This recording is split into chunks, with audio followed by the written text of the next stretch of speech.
The Ukrainian drone army keeps restricting Russia's passage over or on the Dnipro river. As once on the boat, they become very vulnerable to a quick and nimble drone with air-bursting warhead. As Ukraine spots a Russian boat trying to land, the drone catches up quickly, just reaching the boat as the crew is about to vacate. As the boat turns into the harbor, the drone detonates, leading to an air-bursting blast fragmentation warhead over the boat,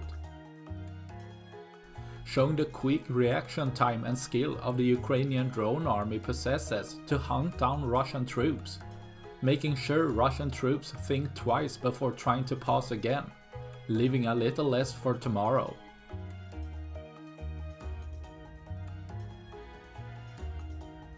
That's all I had for this video. Please like and subscribe for more. Thanks for watching. Bye.